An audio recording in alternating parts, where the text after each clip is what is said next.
So here we are at a place that I did not expect that I would be, but I'm here anyway. So this is the gas station. Now, as you can see, regular unleaded. We're expecting a snowstorm. We're expecting a massive snowstorm tomorrow, right?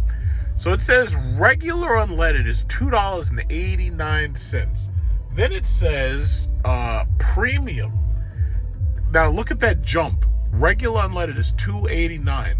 And then it jumps to premium, and it says premium is $3.60. Crap. I happen to be in a position where I can't see anything just yet. So give me a second, because I'm gonna see what it is in a minute, because we're about to move up a little. They just refilled the gas station, because as you can see, there's a huge line because everybody's waiting for gas. So I wasn't expecting to have to be here.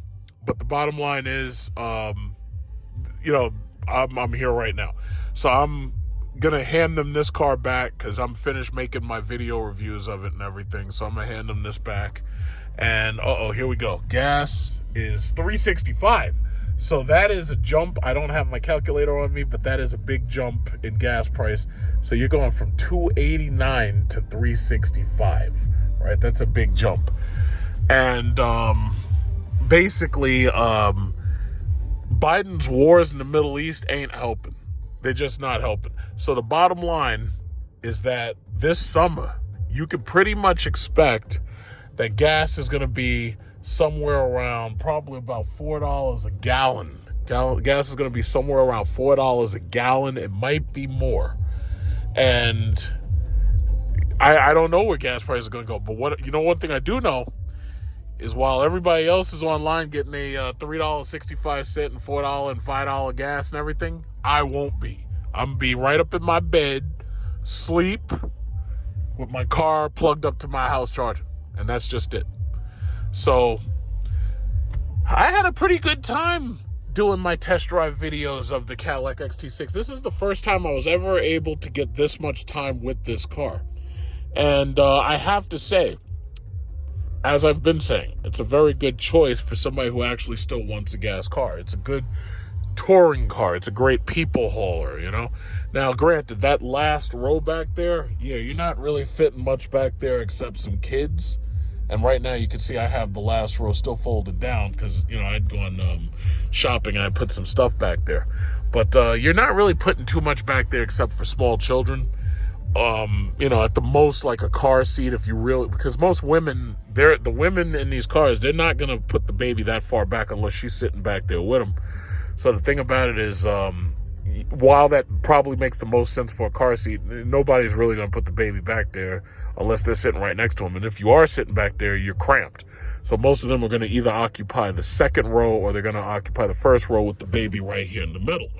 But, this is a luxury car. This car isn't so much designed for children. It can accommodate babies and toddlers and stuff like that. Like if you have jump seats and all that, the anchors are pretty much like right there. You can see the anchors for child seats and everything right there in the seats. But this is a pretty good car. I mean, again, it's like me personally, if I was doing a road trip, I'd probably prefer a minivan, but this would actually be a decent car to have if you were going to do long-range road trips and everything. But, I don't have anything really negative to say about it. The XT4 was upgraded with the Lyrics touchscreen. I'm thinking that when they do show the new XT6, that they're going to pretty much do the exact same thing, probably the XT5 too. So most of the stuff that you can currently get with the Cadillac XT5, you're probably going to be able to get with the upgraded XT6. I do know that Super Cruise is an option, so pretty much this car is going to be built to resemble the Lyric a lot. So I guess the question is, how high is gas going to go this summer? I mean, we're in winter, we're in mid-winter, and gas is $3.65 for premium. So it's $2.89 for regular, but you have to ask yourself, how high is this gas going to go? So right there you can see the needle is moving, so you can pretty much just watch through the door as you get your gas. and you can see the needle moving. All I have to do is give them 75% and I'm good. Okay, it's still going. So I'm almost there. I'll return it with 75%. So we're basically at $20 right now. All right, so I got a little bit more to go. Okay, it looks like I've probably used about, what, $25 worth of gas? Maybe. All right, let's see. Uh-oh, it's still going. It's still going. Oh my God, it's still going. Okay, that's almost one more hash, and we're good. Just one more hash. I'm up to $32 freaking dollars. 33. Just one more. I just have to have it just enough to give it back to them with what I had in it. You know, this. All right, boom, there we go. 37.85. Wow. All right, well, that's not too bad. It's not too bad considering it was regular unleaded. All right. Oh, Jesus. Gotta give it back. Get my. All right. So yeah, it's been a very educational test drive with this car. So I learned a lot about this car that I otherwise wouldn't have known, you know? So some people say, yeah, this is just like the Acadia. Yeah, it pretty much is. It's just like the GMC Acadia. It's not that much different. It's basically the same shit. Whoa. Oh, okay. Yeah, I was looking at the needle. It's hard to look at the needle because I was looking at the wrong needle. And it's not needles, it's those little hash dots. And it's like a little confusing to read, but for the most part, with a car like this, you're not running out of gas when you go out. You know, it's easy to make sure you have enough fuel in it. You know, that's not too hard. So where are we? Yeah. So far it's been pretty good. Pretty good. Uh-oh, this guy's going in here for some liquor. Look at this guy. This guy, he's getting wasted. All right, so yeah, not bad, not bad.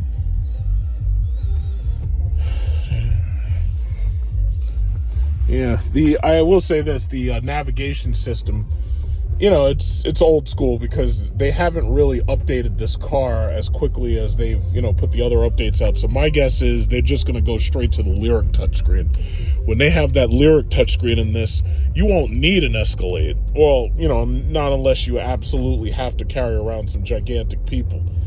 But you really won't need an Escalade when they upgrade this car with the Lyrics technology.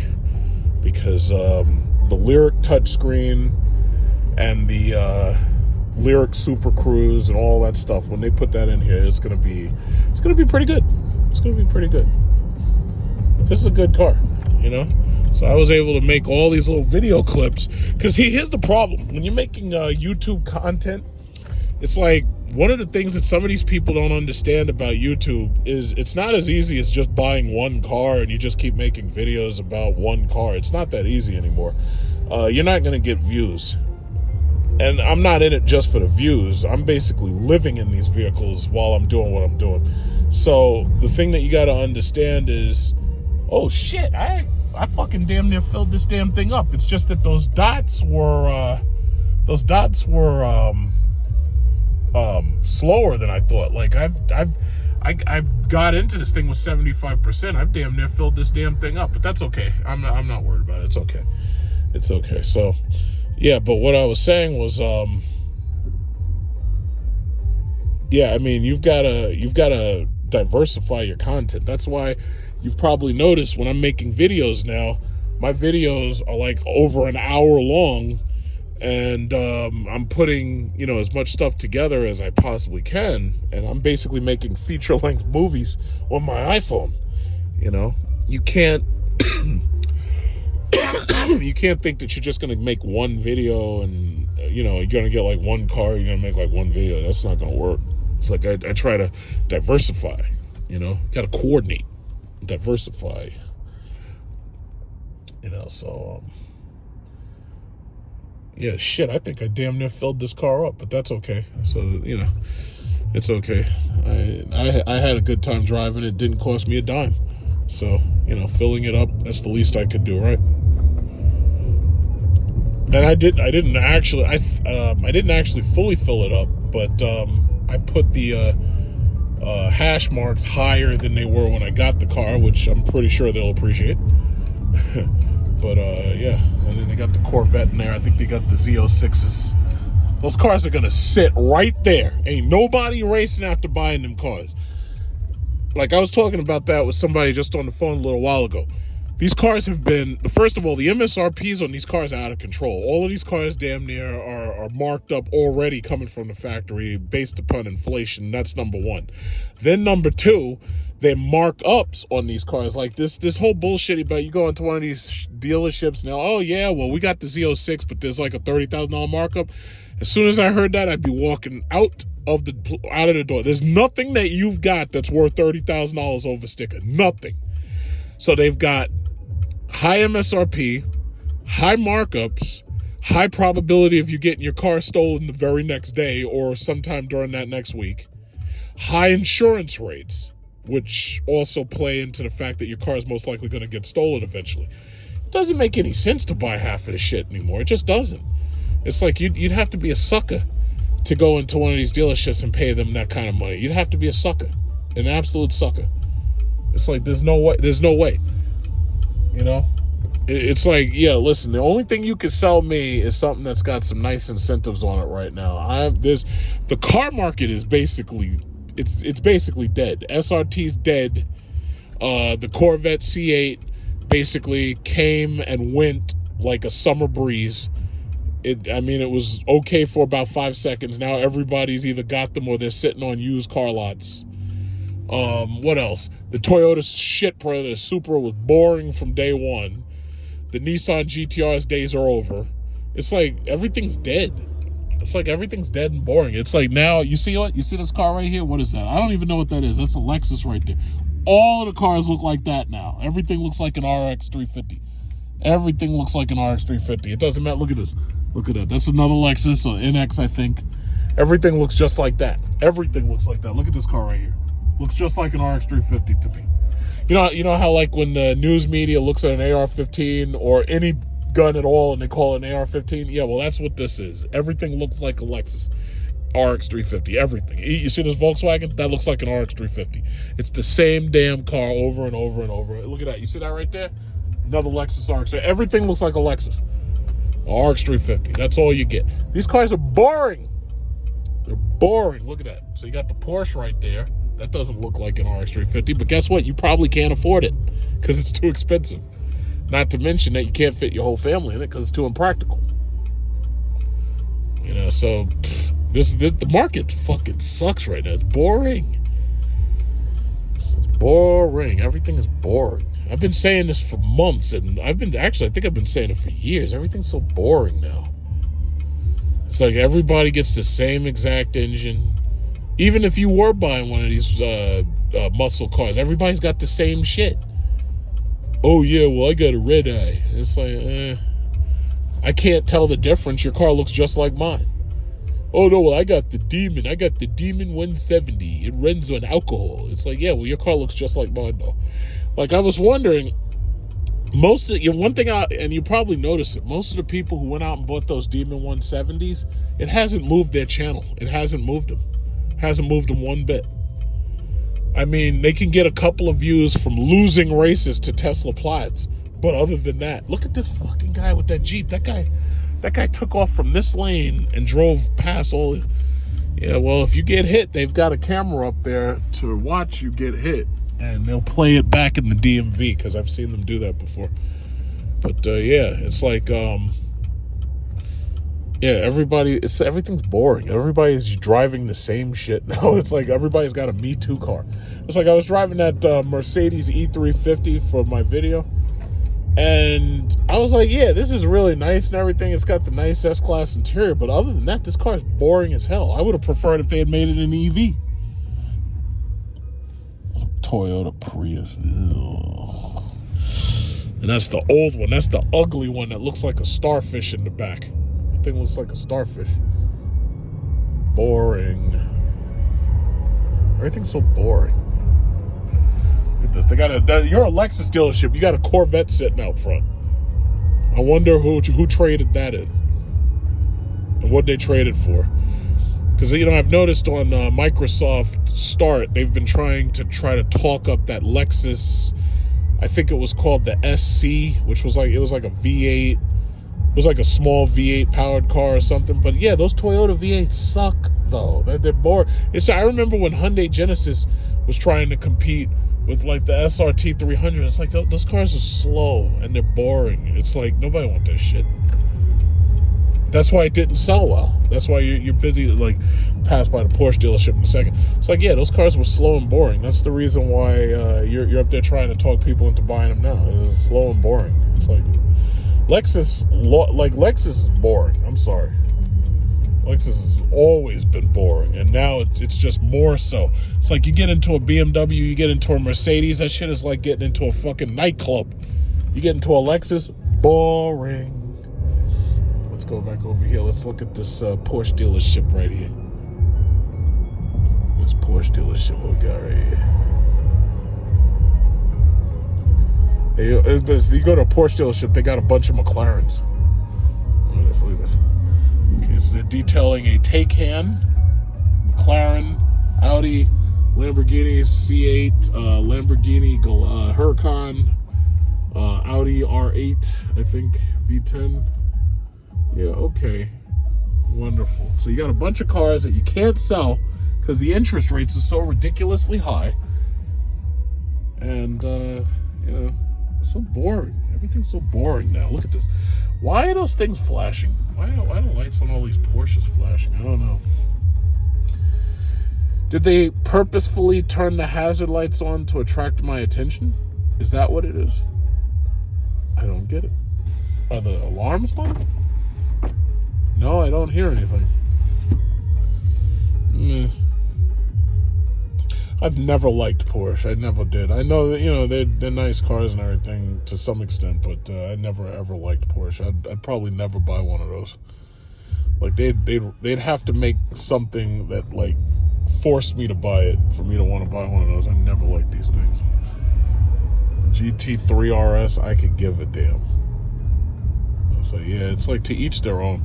Another McLaren. They got a bunch of McLaren. Everything's a McLaren. McLaren's everywhere. McLaren's sitting everywhere. That's the big thing, McLaren. That guy's got the car like mine, except he's got the small rims. All right. Let's redeliver their car back to them. In good faith. Let's deliver their car.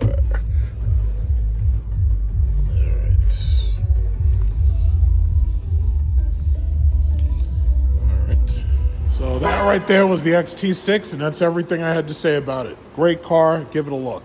See, that's the regular one right there. So as you can see.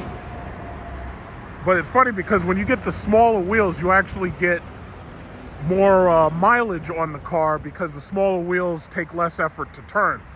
So that's the regular one right there. Well, it's not, I mean, it's not regular. It's just that it's, you know, it's smaller. You know, it doesn't have as many options. And there's mine. Of course, mine has to have all the options. So let's get in here and let's get going. I have to say, I really had fun with that XT6. That thing was cool.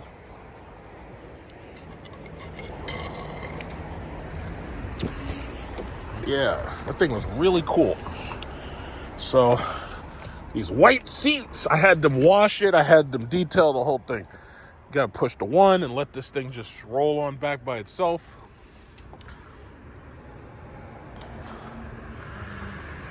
Yeah, I had them, they charged it for me, and so we're up to, 290 miles, so I had them charge it for me, and I had them, do a detail cleaning. It's kind of hard to show off because it's kind of dark right now, but I had them, do a, one of those special, coatings on this, white material and everything. So, you know, so far so good. I'm loving the car, man.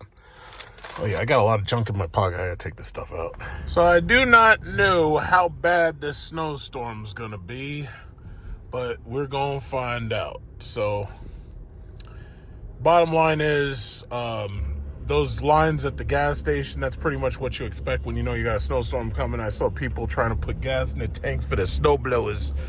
and such. But I don't know how bad it's going to be. I'm going to maybe record the aftermath, because I really don't know how bad the storm's going to be.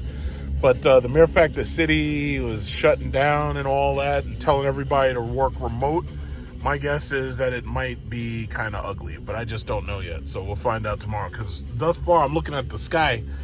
I'm not seeing any, like, I'm seeing cirrus clouds in the sky, and I'm not seeing any, like, nimbus clouds.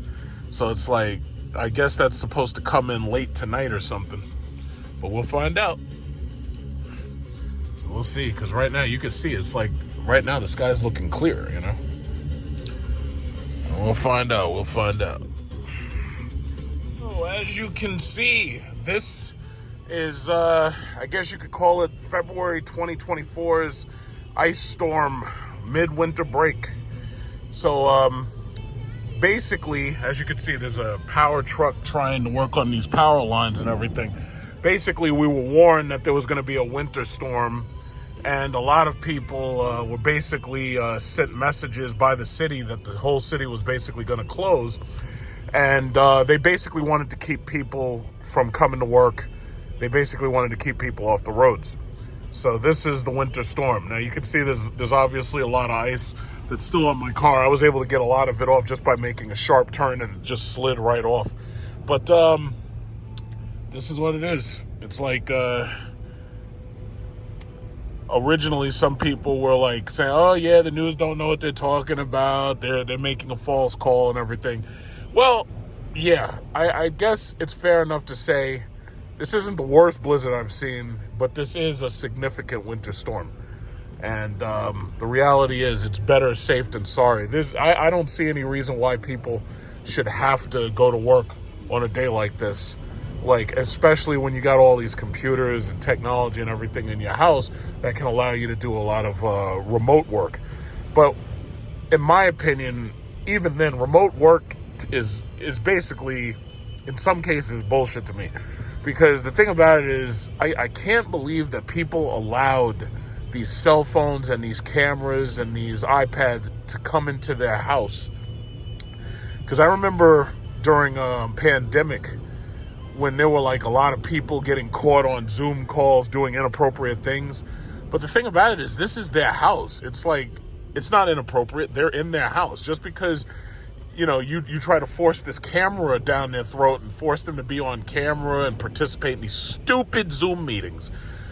The bottom line is, it's like, that's still the sanctity of their house. As far as I'm concerned, even the kids, on a day like this, children shouldn't have to log in to go to school. On a day like this, these kids should be outside shoveling snow. Like, they should be outside walking from door to door with their shovels, offering to help shovel snow.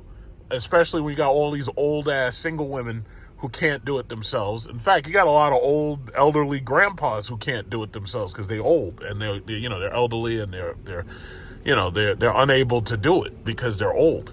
So my thinking is, it's like, these kids shouldn't be sitting in front of a goddamn computer all freaking day, every day. And when they're not sitting in front of a computer, they got their cell phone, and they on their cell phone all freaking day, every day. No, y'all should be out there shoveling snow.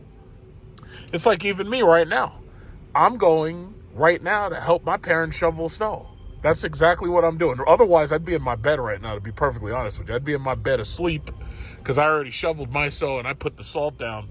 But, you know, they're elderly, they're older. They can't be out there shoveling snow, so I'm going to help them shovel snow. But these kids, that's what they should be doing. They shouldn't be sitting under a fucking computer all goddamn year. That's all they do.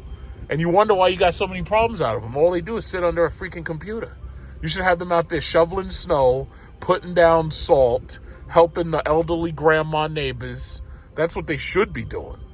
But we've reached a point where it's like people, you know, they're just sitting inside on their computers, on their cell phones, on their iPads. They got the whole iPad setup. You got Apple. Apple's making this Vision Pro. Oh yeah, you can have the workspace on your head and shit. It's like, what? The Kia Stinger. That thing, you know, it looks like a sport brake to me. You know, it's not bad. It's amazing that Kia could put together a car like that, but that's pretty cool. Yeah, but this is like, I'm trying to figure out why the hell are all these people on the road. Y'all should be home. Y'all should be in bed like with a bowl of soup. That's what I did this morning. I had me a nice bowl of soup, and now I got enough energy. This is really weird. There's a whole lot of people in traffic right here. Oh, yeah, now it says so. It says the red lines didn't show up until like just now. Yeah, so I thought the traffic was like a couple of feet back. I didn't know that it was still a couple of feet forward. But this exit right here always is messed up, so I'm not really surprised. Yeah, but that's the thing, man. Y'all need to get up off that goddamn computer, get your ass off OnlyFans, stop making feet photos, and y'all need to go out and shovel some snow. That's what you need to do. And if you can't shovel the snow, you can pay somebody to do it for you. And pay these kids. Teach them how to work. It's under the tables. It's off the books. It's off the books work. They're going to make a couple of bucks. Problem is, they're probably going to give it right to the cell phone industry. They're going to make some dollars, and they're going to buy, they're going to pay off their cell phone bill or something. But still, I mean, it's better than sitting up under a freaking computer all day. But that's what they do, and nobody says anything about it. Nobody says anything about the fact that they've allowed these remote learning devices to literally ruin the sanctity of your home. I think that's amazing. There's some people are like, oh yeah, man, I hate it when it snows. It's like, I hate the snow. The importance of snow is that it slows your ass down. It's just like right now, we're driving a freaking 12 miles an hour. Snow slows you down. Now, imagine you're going through the entire year operating at 100% speed and efficiency. That shit wears you down. Snow is a time for you to slow down and reflect and relax a little bit. It's like you sleep late, you get out there, you start shoveling, and then you go back inside. You have a nice bowl of soup, you have some, a nice pot of tea. You're not supposed to be working all year round. But you know what? I think people have like missed that. Like somehow like people forgot that. Yeah, so oh my God, look at this fucking traffic. And then look at this. The screen doesn't show how much traffic is up there. So I guess it's slowly updating the fact that there's all this freaking traffic. Like this shit, like why is there all these people on the road? Y'all need to go home. Like go get some soup or something. Like this doesn't make any sense. Yeah, so it's not a big deal. It's like, just drive nice and slow and take my time. It's no big deal. I could have taken my Jeep instead, but I was like, nah, I'm gonna drive my electric car. I like driving my electric car. Like I was gonna demonstrate eventually the app on my watch that allows you to literally control the car's functions and stuff right from the app. I was gonna demonstrate that eventually. I can't do it now, obviously, because this would be like an inopportune time. But as you can see, like you can literally use the car's functions from your watch. You can unlock the car, lock the car. You can start the car. You can turn the car off. You can honk the horn, blah, blah, blah. You can turn on the panic alarm. And you can do that pretty much from anywhere in the world as long as you have a cellular or internet connection. So I think that's pretty cool. And the same features on the phone, obviously, because the phone and the watch mirror each other. But I won't try to demonstrate any of that today or right now anyway. I'll wait. I'll just wait until it's nice and clean out. But yeah, that's what it is, man. I can't believe all this traffic. What the hell are these people doing out here? I know where I'm going. It's like, where are y'all going? There's people from Georgia. Some people from Georgia right here. Yeah, or at least that's what their license plate says. Yeah, look at that guy. I know he's stuck. That poor guy right over there. He's got the little Ford Escort or whatever the hell that is. Or Escape. Yeah, it's a mess out here, boy. I'm believing that they claim that the snow and it's supposed to stop around 1 o'clock. So I am happy that they decided to cancel work and like they kept the kids out of school, they canceled work and everything. I'm really happy that they did that. But they say it's supposed to stop snowing around 1 o'clock. I don't know if that's 100%, but we're going to find out. So hopefully that is true. If it does stop snowing around 1 o'clock, right now the snow's really not as bad. It's not really that bad. I mean, there's a lot of traffic, but the snow is only about maybe an inch or two. It's not. It takes like 10 minutes to shovel it. It's like if you have a walkway, it doesn't take that long to shovel. It's not that bad. It's really not that bad. So it was relatively easy to clean up. You don't have to have a whole lot of salt. And it's so funny because I saw that there were stores stocking up on salt. And at first I was like, yeah, they're stocking up on this salt. And the salt is just sitting there. And they got these huge piles of salt. And I was like, yeah, but we're not getting any winter storm. And then sure enough, boom, we get a winter storm. You know, that's why, like, when you're here in the Northeast, you need to have an all-wheel drive vehicle for one. I haven't had to use either of my snowblowers in like the last 3 years, to the point where I pretty much have to take them eventually. I got to get them serviced because I haven't used them in so long. Maybe I have to get the oil changed and all that. But up here in the Northeast, it makes sense to have an all-wheel drive vehicle. That's one of the reasons why these crossovers with all-wheel drive, they sell so well. And most of these electric cars are selling pretty well too, because they pretty much come standard damn near with all-wheel drive in most cases. And on top of that, they're heavy enough where even if you only have rear-wheel drive or front-wheel drive, they have pretty good traction. You know, it's funny, there were people showing me the video of the Tesla Cybertruck getting stuck in snow. I think what it was the person didn't know how to handle driving in snow, because if I was driving that Cybertruck, I would have put it in snow mode, just like this car. And I think by, lightly using it instead of sending all the torque to the motors instantly, you could have easily gotten yourself out of that situation. And because, it's funny, I think to myself, people have been buying Teslas since 2012. Why is it that the very first time that we ever had a serious situation where people were questioning the, EVs, why did it take until 2024 for that to happen? Now, I'm thinking it's because the media hates Elon Musk because they took away their propaganda tool, which is Twitter. And Elon Musk is doing whatever he wants to do, and he's showing how pro-Trump he is and all that. I think that's what it really comes down to, because when you think about it, when they talk about how bad EVs are and how bad they're doing, they always focus on Tesla. But the reality is, it's like EVs make a lot of sense for people who live in the city or commute back and forth between the city and the suburbs. They don't make, I will agree, they don't make sense for people who drive on the highway a lot, unless those people have access to superchargers, wherein the Tesla makes the most sense. There's a lot of traffic out here.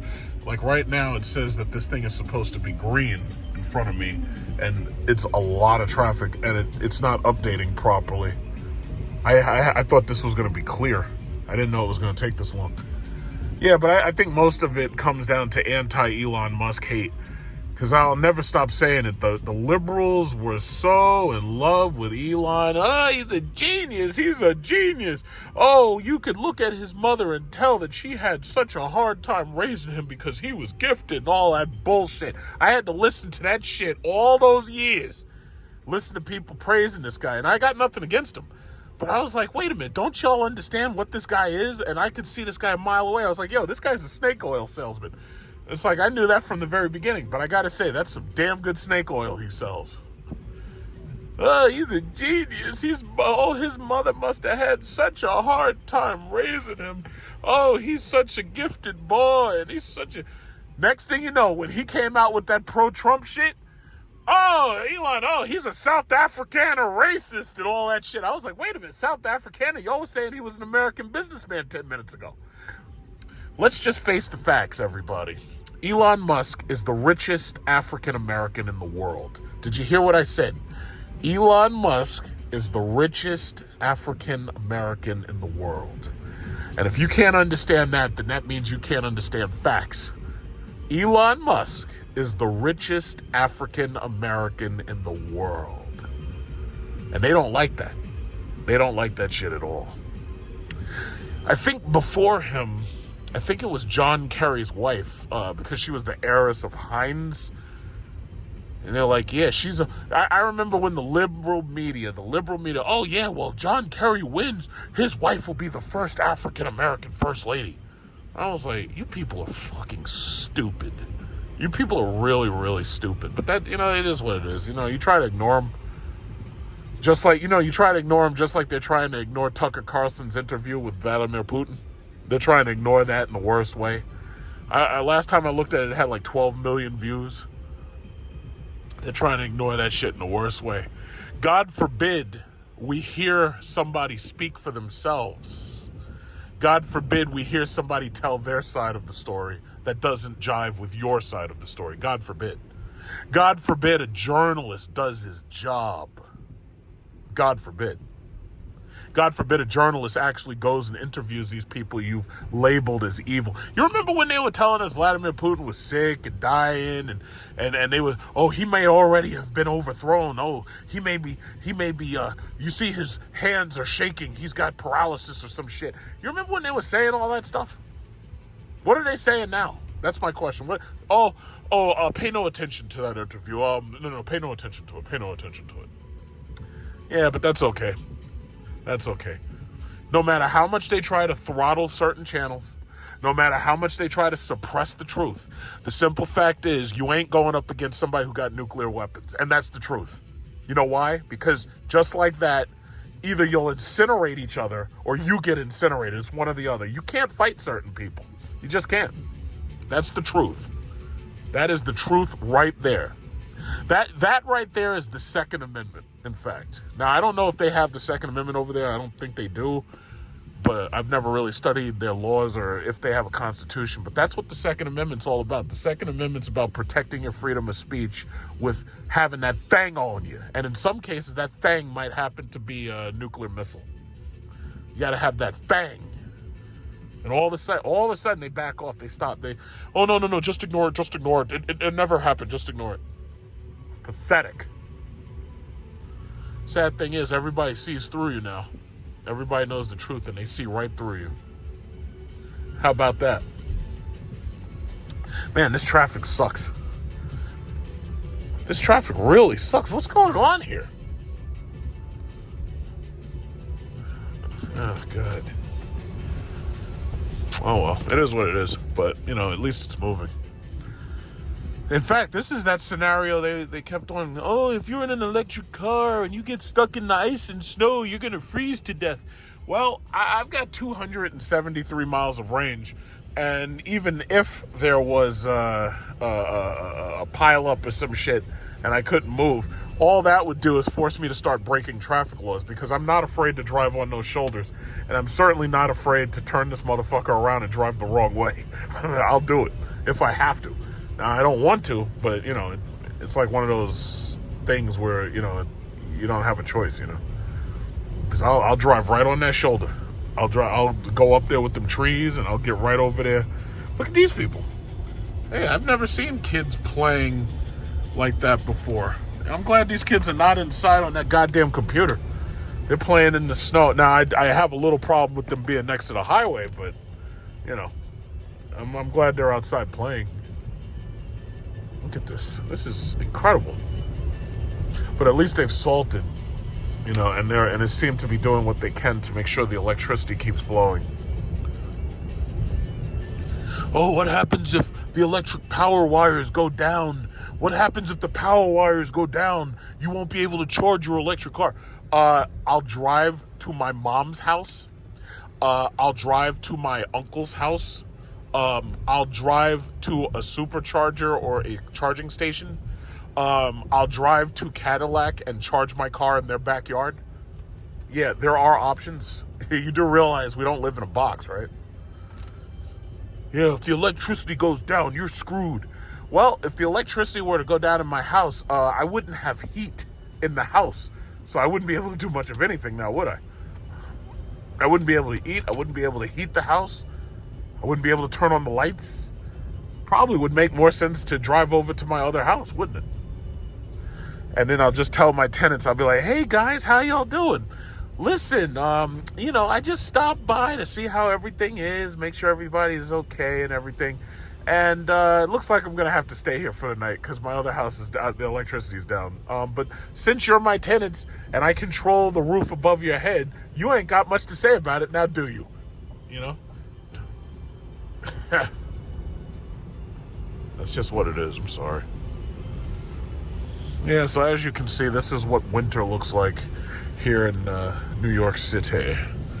New York City winter. Everybody's out there snowing. They got their shovels. It's not too bad. As long as everybody acts right, it's like we can get there. We can make it. As long as everybody acts right. As long as you don't have anybody, speeding, doing stupid shit. Everybody, we can make it. We can make it. I think it's actually slowing down because I'm looking at this snow and the snowflakes are smaller.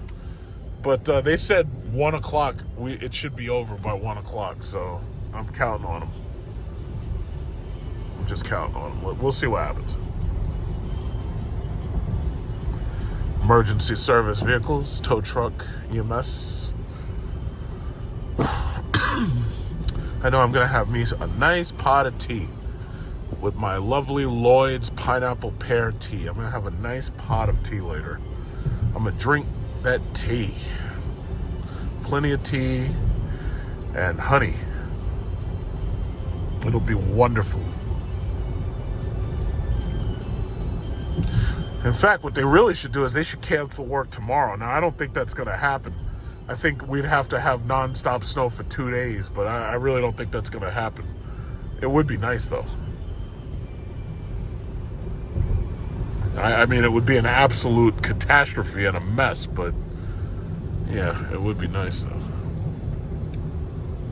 So basically, I just wanted to make a really quick reaction to the Chrysler Halcyon concept that's supposed to be like new for 2025. Now, the reality is this is not a production car. It's a concept. So chances are this thing is not really going to even see the lighting of day because for the most part, you never really see concept cars actually make it to the streets for the most part because usually they're including technology that's either too expensive to produce in mass or it's because they have concepts that never would work for European and American traffic safety laws, and there's already a couple of things that I already saw which absolutely aren't going to happen on American streets. So I'll just point those out in a second. From the new Stellantis created technology suites, it delivers... Now, I'll say, first off, it's a good-looking car. Like, it looks good. And as an EV owner and a Hemi V8 owner myself, this is the type of car that you usually see in those, those sci-fi movies and everything where they mock up a vehicle real quick. Just like with Will Smith and iRobot and everything. It doesn't look bad. It's just that, first of all, this doesn't look like something that Chrysler would produce, for one. And then number two, it's kind of small, if you really think about it. This is something you'd see come out of Tesla. This is not something you'd expect to come out of Chrysler. This is something also maybe you'd expect Ferrari to make or one of those European sports cars like Lotus. This would be a perfect Lotus. But this doesn't look like something Chrysler would ever make. So there it is. Integrated systems with Stella Brain, Smart Cockpit, and Auto Drive. The Halcyon has created an interface and functionality that feels... Now, this interior, years ago, I would have said that this interior probably would never happen. But the Tesla Model 3 basically proved that, yeah, this could actually happen. So I really don't see anything here in this picture that necessarily couldn't happen. It's just that I don't think that it could happen in America. For one thing, this whole idea about digital camera mirrors, that's not going to happen anytime soon. That would require laws to be passed. And for the most part, if you're in South Korea, you can have this. Hyundai has it on some of their cars right now. I think in some parts of Europe, you're allowed to have digital camera mirrors. Audi has these on the Q8, for example, but that's only in Europe. You're not allowed to do this in America.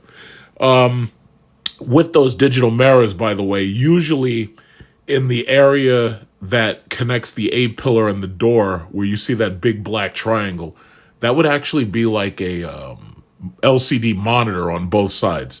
And this way, instead of having to look towards the center of the car, you'd actually look towards those black triangle areas, and that would be where you would get the camera image. So I don't see that happening anytime soon. Now, as for a driver gauge-less steering wheel, yeah, that could happen. I mean, Tesla's already proved that you can mass produce that. This tablet in the center, I don't like this specifically because there's not enough buttons. Like the main buttons that I would expect to be there at any given time. I think Tesla has started a really bad strategy of reducing the number of necessary intuitive buttons. I think that's a bad way to go. But the reason why they want to go to all this glass is because this way that, you know, they can make these cars like spaceships with the augmented reality displays and everything. And I just don't see this happening. I don't see it. I mean, they could build this maybe in about 30 or 40 years and they change the laws or something. I don't see it happening anytime soon, and damn sure not by 2025. It's totally intuitive. An advanced interior designed to complement the futuristic exterior. The exterior represents our future-forward contemporary design with a continuously flowing glass canopies. Those continuous glass canopies. Now, where I live, there's lots of trees. And anybody who's had a car in an area with a lot of trees, they know that there's lots of nuts and stuff falling out of the trees. There's lots of branches. There's lots of debris falling out of the trees. If you have trees around your car is not safe. In fact, if you have trees around your house is not safe. Is Safe Light Repair, Safe Light Replace going to come and they're going to replace my entire glass canopy if something falls and smashes it? I think not. Are they going to be able to replace these individual glass panes, considering that I would imagine that some of them have to be in a way where they, you know, help add structural rigidity to the car? It's like, I don't see Safe Light themselves being able to replace half this stuff. And my guess is when you have cars that are designed with features like this, the only place you'd be able to get half this stuff repaired is the dealer itself. The other problem is the suicide doors. And I don't think suicide doors, with the exception of Rolls-Royce, I don't think suicide doors are happening anytime soon. Not on a consumer level car where you're buying a car for like less than supercar money or luxury ultra car money. I don't see that happening. You can't name any cars that have suicide doors on them. The Rolls-Royce Wraith has them, yes. But that's like one model, and then that model is a convertible. In some forms, it's a convertible. But I don't see this happening. I don't see this happening at all. If I'm not mistaken, yeah, it's just the Wraith Rolls-Royce has. Now, I'm pretty sure they have some coach cars that may have been converted to suicide doors. I don't see this happening.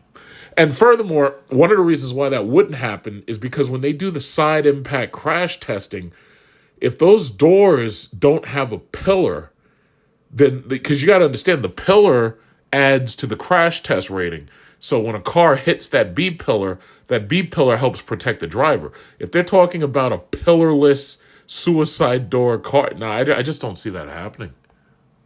Surrounding the driver and passengers, uninterrupted without a B-pillar. We're following the form of flawless aerodynamics for remarkable efficiency, while creating a form that makes a statement all on its own. Halcyon imagines a cleaner future with sustainable... All right, so when they're talking clean future, basically they're talking about electric cars. So for the most part, as you know, the majority of our electricity is created using coal. Now, basically what that means is that you've gone from internal combustion to external combustion. The external being it's happening in a coal-fired power plant. What a lot of people don't understand about coal-fired power plants is that they do have something called carbon sequestration, where they pump that coal air and all that ash, they pump that stuff back into the ground rather than allowing it to escape into the atmosphere. So carbon sequestration happens in a number of ways, but that's just one of them. And for the most part, if they do that, it is in some cases considered more environmentally safe than, obviously than burning coal out in the open. But on top of that, it has less of an environmental impact than most of the alternatives, i.e., burning petroleum and natural gas is the cleanest burning fossil fuel, but natural gas, just like hydrogen, is never going to catch on. Yeah, there are some cars out there that are natural gas powered. There are some trucks that have natural gas power, but they have like these huge natural gas tanks, and natural gas filling stations are hard to get to. And if they did ever go to hydrogen, the way I see it, hydrogen would be just as bad because, you still have to produce nitrous oxide if you burn hydrogen. But I think the other issue is the filling stations. California may have a few. Honda has that Insight, and I believe the Insight has a hydrogen version. But you're not finding that in the vast majority of America. You're not finding hydrogen production. So for these people who really think hydrogen is the way, they're wrong. Electricity and electric vehicles have a long way to go. But they are far more efficient, and they're far more, they're far more practical than hydrogen delivery. As far as electricity delivery is easy. We have 110 volt outlets. We have NEMA 1450 outlets. We have charge points, and they have charge points in a lot of office locations. My office has 4 of them. So electricity is actually easier to deliver. Our issue is we just need to create more electricity, which is where, solar and all that wind and all these alternatives come in, and even the coal-fired power plants.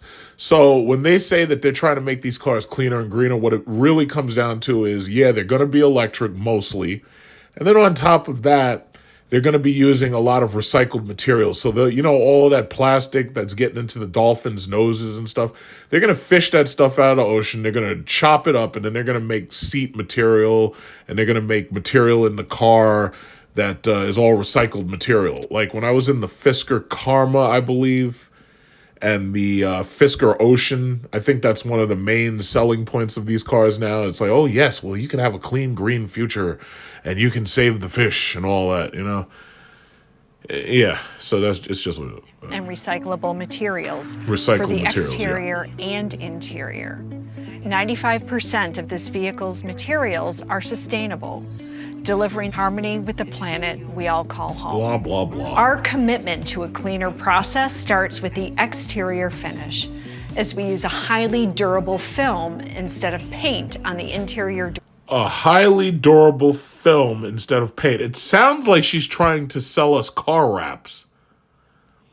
And as for these seats look interesting, and I wouldn't say right away that it's not possible to make these things comfortable, even though they may look very stiff.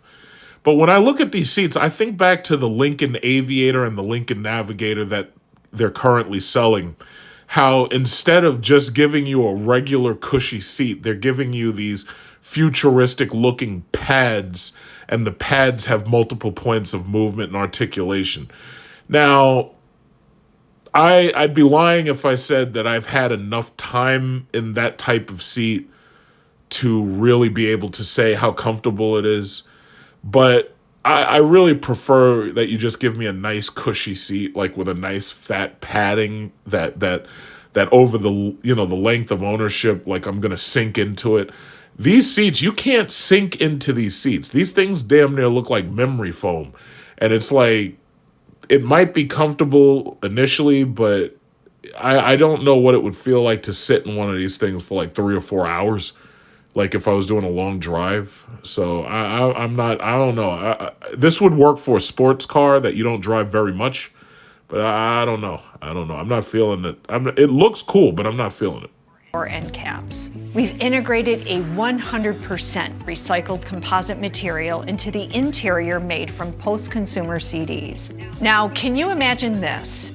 You have a weekend getaway to Las Vegas, and the Chrysler Halcyon has the road trip all mapped out for you with smart trip planning. Smart trip planning basically means that you tell it where you're going, and it's going to tell you where all of the charging stations are along that route. And you basically have to go to each charging station, and you pretty much have to do it when the thing tells you that you have to do it in order to make sure you have enough power to get where you're going. I've said this before. If I was going to do a road trip, I would definitely be using like a Chrysler minivan, or I would be using maybe even a Cadillac XT6. But it's like a little car like this. Nah, I don't think so. Anything longer than about 2 hours worth of driving, it's just not happening for me. Using its fully AI-enabled predictive technology, Halcyon has preconditioned the vehicle by analyzing the weather, surrounding traffic, and driver preferences before your journey even begins. As you approach the Halcyon, it welcomes you with biometric recognition that enables a welcome mode that opens. Okay, so as far as biometric recognition, we already have that in the Hyundai Genesis GV60, where you can walk right up to the door and it can actually see your face and it knows who you are because it has face recognition just like your phone does. So we already have, I guess we're comfortable with face recognition, I would say. My thinking is, I'm surprised more cars don't have that yet. Like, I'm surprised Tesla hasn't done that. Tesla's cars have a camera that's right on the side of the, I think it's the A pillar or the B, no, it's the B pillar. Yeah, Tesla's cars have a camera built into both sides of the B pillar, and that's for it to be able to watch out while it's doing self-driving.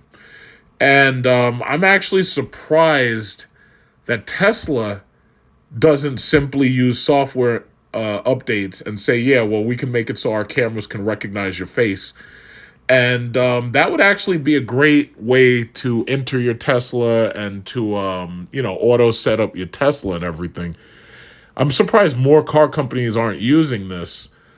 But as Apple already proved, you have to have a number of other features along with it. Like you have to have an infrared illuminator in order to illuminate your eyes so that the camera can detect your face. Otherwise, somebody would be able to use a picture of you to get into your car.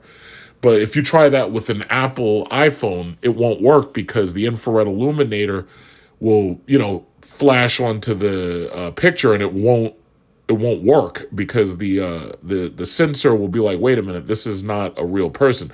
Not only that, even with your iPhone, you know that it's always watching your eyes. If you close your eyes, the phone will turn off. If your eyes aren't fully open, it will not unlock. There's different ways to handle it, but I'm really surprised Tesla hasn't pioneered this. Because that whole thing about laying your key down flat and everything in the charging area, I hate that. I don't like that at all.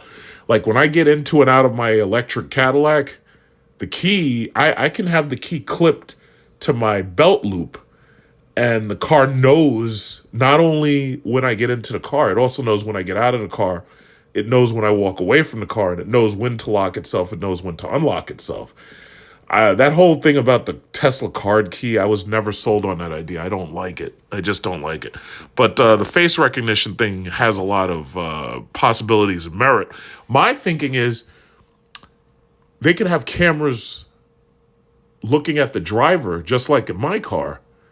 Because my car, in order for it to self-drive itself, it pays attention to you looking at the road. So if the camera can do that, the camera could also know who you are, and it can set all your settings based on that. It could also know who the passenger is, and it can set the passenger settings based upon who the passenger is, So, as you know, these computers get more powerful and Nvidia keeps pushing this AI technology, yeah, they're going to have more and more stuff like that where it's like, you know, very fast, high speed AI recognitions and all that. So, yeah, I mean, you know, it looks like, you know, some of this stuff we already have. It's just that putting it together in this package, I'm not convinced. The doors, raises the vehicle with its air suspension, pivots the front seat, and activates the exterior lighting to a red carpet-like entrance.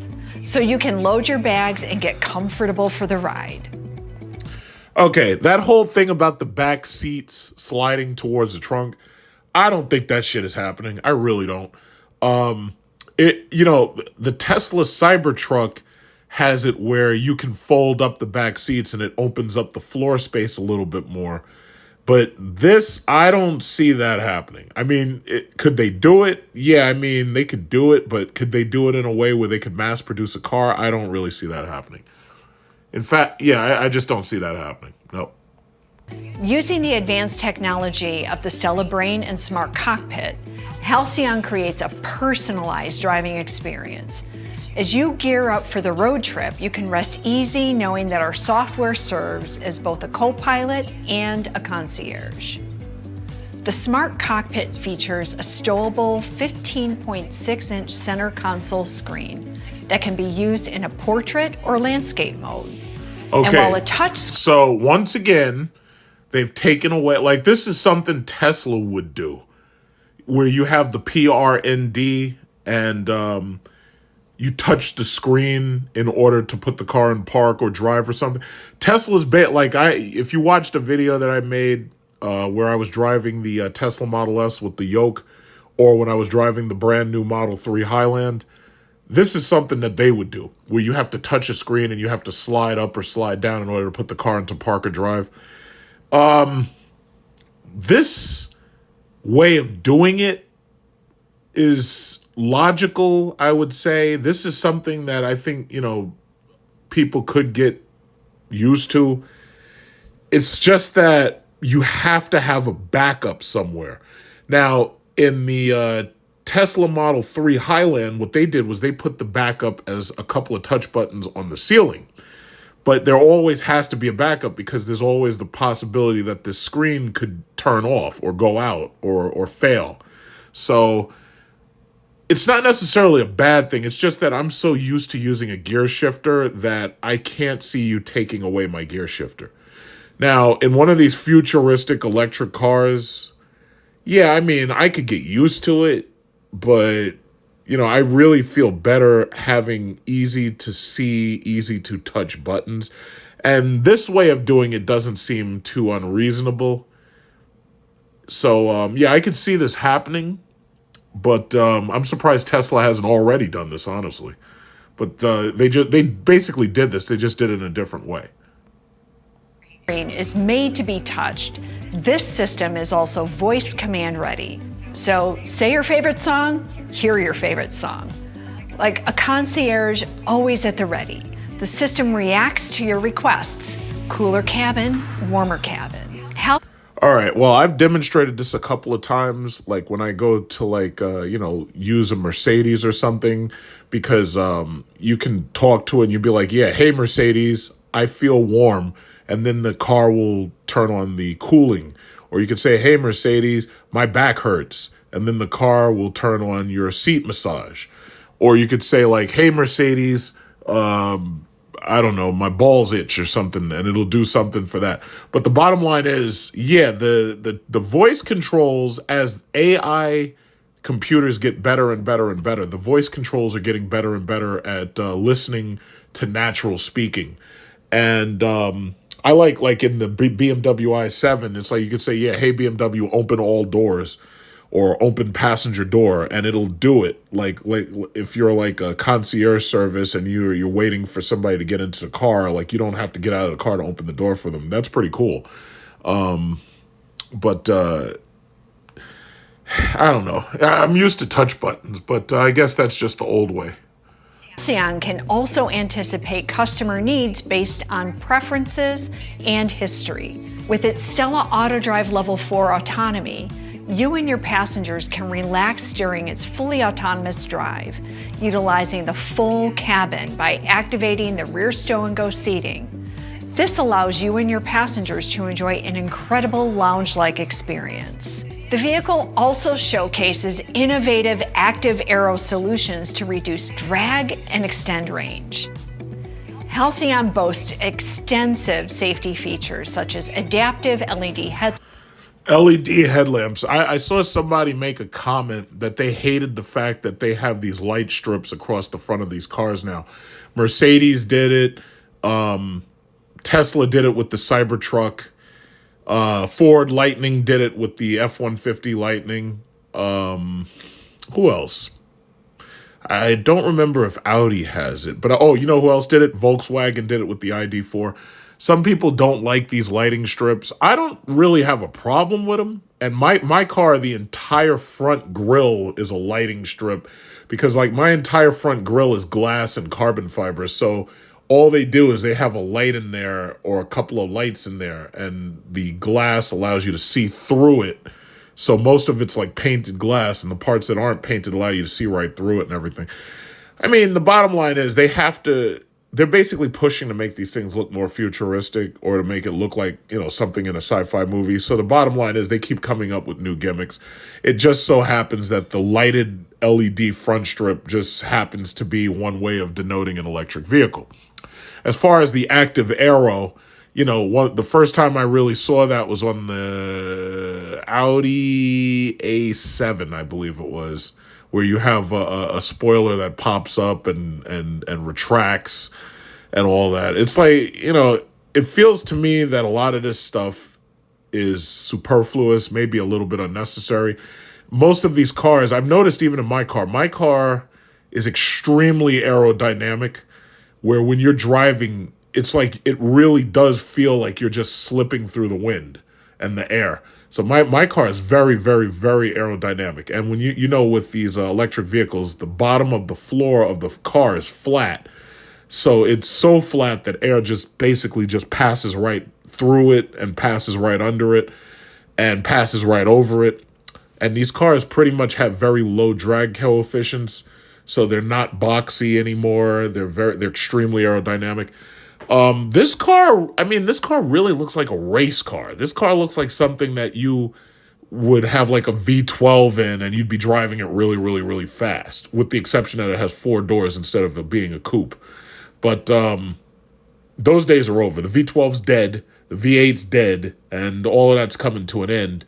So, you know, as far as it being electric or as far as it being a hybrid or whatever it ends up being, I mean, it looks futuristic. It looks like, just looking at it, you can almost basically tell how it would feel to be driving it. But I don't know. Well, you know, I don't think this thing's ever going to see the light of day. I really don't. Because I'm still waiting for them to release the airflow concept, but it looks like what they're trying to do is kill Chrysler altogether. lights that illuminate the road no matter how winding. As you're enjoying your road trip to the city, the Halcyon heads-up display. All right, so I have one simple question. Where is the airbag? You know, because like it's easy for you to show me this tilt and turn steering wheel. It looks like a Squircle from the Cybertruck, but where's the airbags? Connects you to the world inside. You need to show me what's going to outside happen the if this thing car, gets too. into a car accident. The augmented reality feature makes objects in your surroundings perfectly clear, such as bikers and people nearby, or animals crossing the road at night. It also connects you far beyond your surroundings by projecting video calls and sharing pop-ups of memories from geotagged photos, so you can chat with your friends along the way. The heads-up display can map constellations in the night sky, even as you're... All right, like, okay, now, first of all, this whole idea of mapping constellations, yeah, augmented reality, basically what they're doing is they're trying to basically put an Apple Vision Pro into your car, right? Augmented reality does have definitely some uses. For example, if you're in the car, they could be projecting images onto the windshield, not just for the driver's heads-up display, but they could be doing it all over the windshield to point out things of interest and everything, which is obviously going to take a very powerful computer. It's going to take a very, very powerful artificial intelligence, and it's also going to obviously have to be connected to the internet. Now, oh yeah, there's plenty of possibilities with this. Like, I don't know, you could be driving to a movie theater or something, and the car automatically knows how much the movie is going to cost, and it knows how many seats are still available and all that. Yeah, I mean, there's lots and lots of potential, but what the hell do I need to know about star constellations for? What is this, Stargate? You think I need to know where Orion's belt is so I can activate the Stargate? Like, this is really superfluous. It's like, I don't drive around looking at the sky. I drive around looking at the road. You know, that's kind of weird. Driving, taking stargazing to a whole new level. And if you thought your road trip couldn't get any better, the augmented reality heads-up display can also enable a tour guide feature to learn more about the area you're in. Yeah, I mean, the tour guide feature makes a lot of sense if you're in the city, perhaps. So you can make scenic stops along the way without the range anxiety. With Halcyon, charging and range will never be an issue with its unlimited miles of range, thanks to dynamic inductive charging, which allows for charging via non-contact transfer even while underway. Before you know it, you'll be approaching your destination and embracing the city lights that surround you, with the uninterrupted flowing glass canopy. Dynamic inductive charging. So basically what they're saying is that there's going to be parts of the city that allow the car to charge just by you driving through them. Like, it looked like they're basically saying that the tunnel is a wireless charger. Yeah, this is not getting produced anytime soon. It's not happening. There are very, very few places where you have very few places where you have, like, inductive charging roadways. It's like, this is not happening anytime soon. More likely, you'll be charging this thing just like you charge a Tesla, and you'll be driving it, and when you have to get a new charge, you're going to have to go to another charging station, wherever that is. You know, no. The inductive charging thing is not happening.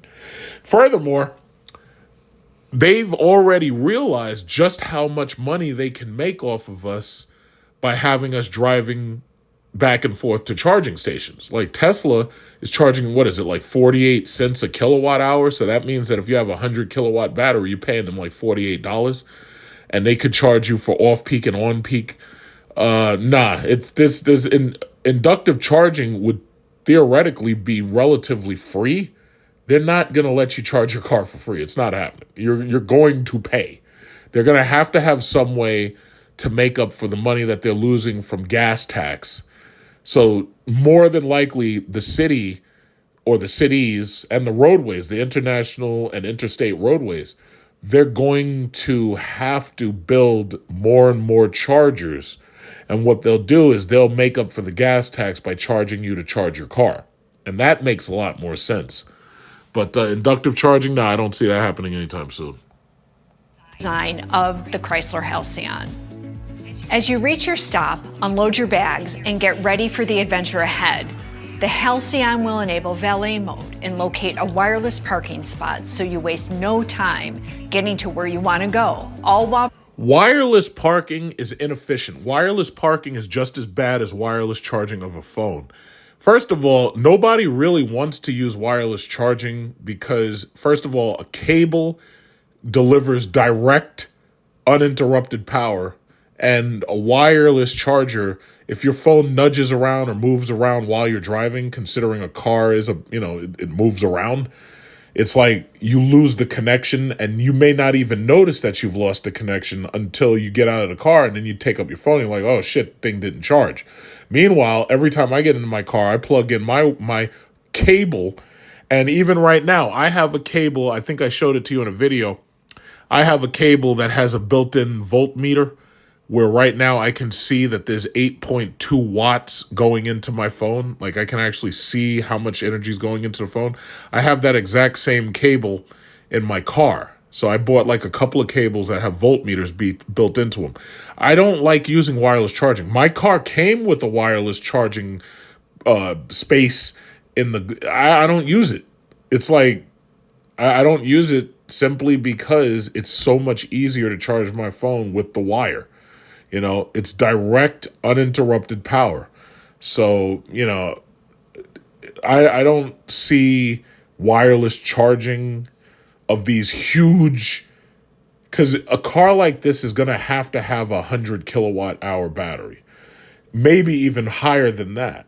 But the bottom line is, I don't see charging a battery like that with wireless charging. That's going to take a long time. It's also going to cause a lot of heat and thermal buildup, because you know wireless charging makes things get hotter because the coils heat up. So no, I don't see that happening. I don't. It sounds great in concept, but no, I don't know. Preparing you for wherever the next adventure takes you. When was the last time you got into a vehicle without knowing where you needed to be? Where stunning design and sophisticated autonomous driving is deployed not to follow just routes and roads, but your heart and soul. If this is the future of Chrysler, then that means that Chrysler has no future. I've been saying it numerous times, and I think now people are starting to agree with me. I was saying, first of all, Dodge is dead. Electric vehicles are not what that audience wants. And as far as I can see, Chrysler's dead too. They've been promising that you'd have the airflow concept by now, and we still don't have it. Me personally, I would have named the car the Pacifica EV, because, you know, it's really ironic that Chrysler as a company has been so far off the rails that they've basically made every poor decision that they could make. It's like Chrysler walks into the room and takes a look around and is like, you know what? How can I fuck up today? The Chrysler Pacifica, for the most part, not the minivan, but the Chrysler Pacifica crossover that they released many, many years ago, was like the first crossover. It was a car that was built up to be the size of an SUV. It was really the first crossover. Everybody copied off of that thing as soon as they could because it was a great idea. It's just like for the longest, Chrysler dominates the minivan market. They've dominated and dominate the minivan market with the Town and Country and the, now it's called the Pacifica, and then there's another one called the Voyager. But Chrysler dominated that industry. And now look at them. Now Chrysler is nothing but two minivans being sold. They don't even sell the Chrysler 300's done. And I'm like, whose idea was it to cancel the Chrysler 300? Whose idea was it to cancel the Dodge Magnum? You idiots could have had four cars. Four cars. You could have the Charger, the Challenger, the Dodge Magnum, and the 300. You could have had four cars sharing the same goddamn engines, the same transmissions, the same powertrain. Like, you would have had four cars sharing all of those parts. And people were buying them. Whose idea was it to cancel this stuff? You didn't give us a Dodge Magnum Hellcat. You didn't give us the Chrysler 300 Hellcat. Whose idea was it not to do that? Even with the last calls, they could have done that. Didn't do it. It's like, I don't know. It's like the way I see it, they're going to release whatever EV Dodge is coming out with. They're going to try to push EVs with Jeep. They may sell initially and they may sell in small numbers, but the core audience doesn't want them. The core audience for Jeep wants Wranglers. And now, me personally, I don't like Wranglers. You'll never see me buy a Wrangler. I don't like them. I don't like the tires. I don't like the ride, the handling. I don't like them. Like, I don't live in an off-road area. I live in, city. It's like, they're not for me. But the core audience loves them. I have a Jeep Grand Cherokee SRT, which it looks like I'm never selling it. It's paid off. I'm never selling that. I don't really care how much money they offer for it. I'm going to keep it. But they've moved on to calling these things Wagoneer S, and they got the Grand Wagoneer. Now, the Grand Wagoneer and the Wagoneer, those things are like $100,000. So if you buy one of those things, that's like buying like a Navigator or an Escalade for the most part. So the Grand Wagoneer is up there with the Navigator and the Escalade money. But the Wagoneer is between the Grand Wagoneer and the current Jeep Grand Cherokee, which is about to be called the Wagoneer S. And they're saying that the Wagoneer S is going to be electric. The core audience doesn't want that. The core audience wants a Jeep Grand Cherokee. Now, even if you can't call it Jeep Grand Cherokee because the Indians claim it's racist or something, the bottom line is the changes that they're making to the Grand Cherokee, most of the core audience doesn't want it. They're selling with incentives, but they're not selling at the MSRP that Chrysler's put on them. So most of those things sit on the lots until they take down the price a little bit. I say all of this to say this. I just don't see Chrysler going much further, and I don't see Dodge going much further with Stellantis. Stellantis is basically telling you that we want European world platform cars. They want to sell this stuff on a global platform where all they got to do is switch the steering wheel from left to right. They can put the steering wheel on either side, and that's it.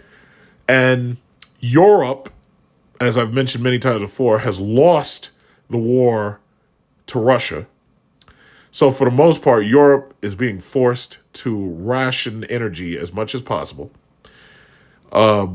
The bottom line is this whole idea of gas-guzzling supercars, that's done. Like that, the supercars, muscle cars, that era is done.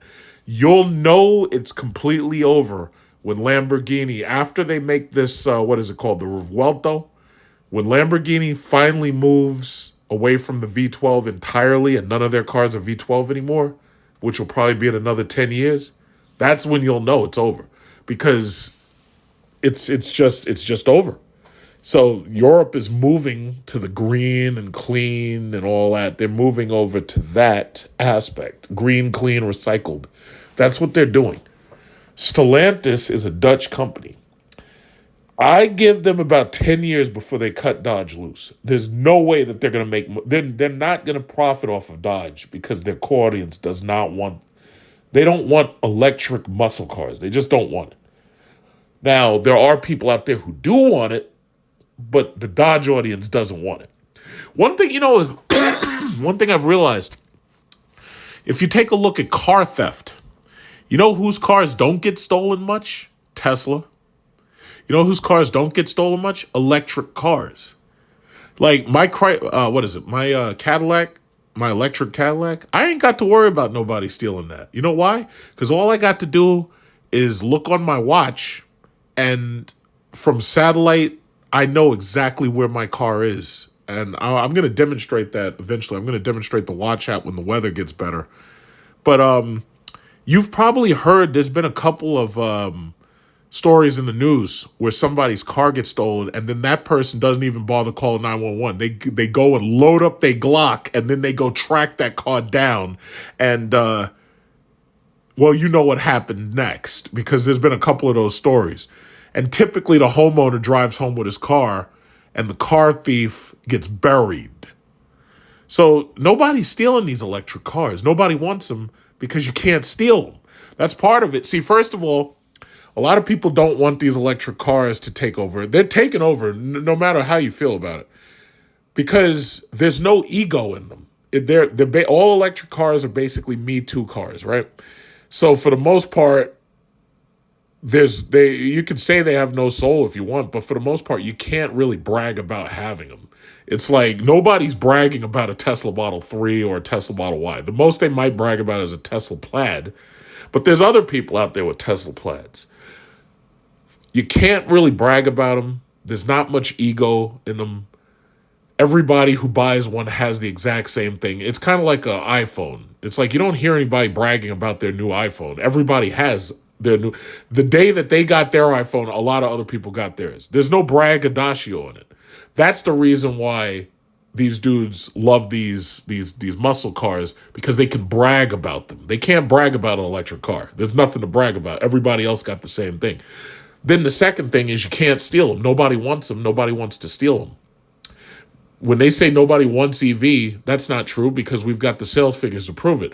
What I'm saying is people don't want them because you can't steal them, So if you have something that nobody wants to steal, Now you feel even less excited about it. And, it's kind of stupid, but that's just what it is.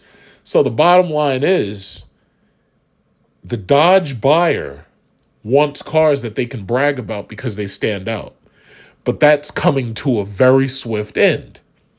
So when they put out these new vehicles, these electric cars, oh yeah, Dodge is done. They're done. And they know it. They know it. Everybody's saying the same thing. All these YouTubers are saying the same thing. Yeah, Dodge is done. They know. Stellantis is going to cut them loose 10 years from now. And in a world with regulations that are set against large displacement internal combustion engines, there's nowhere for them to go. There's nowhere when you've put out an 800 horsepower V8 or 707 horsepower V8, there's really no place else to go from there but to 1,000, right? So then they put out the Demon 170, and there's no place now. There's nothing left. There's no place to go. The only logical thing for them to have done was say, yeah, well, we're gonna start making cars, and we're gonna take that engine and we're gonna put it in everything else. Problem is they can't do that anymore. They just can't do it. The regulations have already killed them. So what do? Oh, well, we're going to bring out electric vehicles that have power boost. You call us and pay us over the internet, and we send you a code to your car that gives you a power boost in your computer. Nobody wants that. I'm saying, not only that, you can't work on these cars. You can't touch them. You can't work on them. These dudes, I've seen people do a lot of work on these cars and make these cars look ridiculous. I've seen some that look good, but most of them look ridiculous. Like you be on the forums. Oh yeah, how can I get new springs for my Trackhawk? I want to lower my Trackhawk stance. You can't touch these cars like that. If you fuck with these springs, you first of all, your warranty is void. Number one. So now you're out of a lot of money. You can't do that to these cars. You can't touch these cars. Like, if you go in there, you see these bright orange wires. You touch that shit, you might kill yourself. You might get electrocuted. So, it's over. It's over. Dodge is done. They're dead. And Chrysler's dead. Notice in this video, you heard her talking about this thing, the Halcyon concept, all that. I don't think I heard the word Chrysler. I don't even think I heard her say that word once. If they're not saying the word Chrysler, then that means that they're trying to get you away from the idea of it being a Chrysler product. So, it is what it is, but I think they just killed themselves. I really do. Now, I'm not saying that this looks like a bad product. This looks like a cool car. I would drive it, but this is not what their buyer wants, As Chrysler continues to evolve its technology and engineering innovations, we continue to remain on track to deliver our first groundbreaking battery electric vehicle in 2025. Yeah, so when they say battery electric vehicle, this is not a hybrid. This is a pure EV. Just like, oh shit, the car is driving and she's not in it. Look at that. So yeah, they're going to have self-driving technology just like they've got now, where the car can literally drive itself. So if your ass misses a payment, it's going to drive itself right back to the lot. And they're not even going to need to have tow trucks. And they're not even going to need to have those guys with those boots where they put a boot on your car and it has a code on it. They're not even going to need that. You miss a couple of payments, that car, you're going to wake up in the morning, you're going to be ready to go to work. You're going to go outside, your car's not there. You're like, well, where's my car at? And you'll be like, the car is going to print a note and it's going to just eject it onto the ground, and it's going to be like, yes, you owe a total of $1,750, and I will be at the Chrysler dealership lot until you pay them, and then you can come get me. And the car might have a printer built in and just prints a note and leaves that shit in your mailbox. Or it sends you a text. Yeah, that'll be what it is. The car will send you a text, and it'll be like, you fucking deadbeat, you didn't pay the bill, I'm leaving you, and I'm going back to Chrysler until you pay the bill. It'll divorce your ass just like it was a woman. Could you imagine that? That's the future. In motion as our catalyst toward the future. Man, that chick got a big ass. All All right, so that's the Chrysler Halcyon concept. You tell me what you think. I already know what I think, but there you go. To be continued.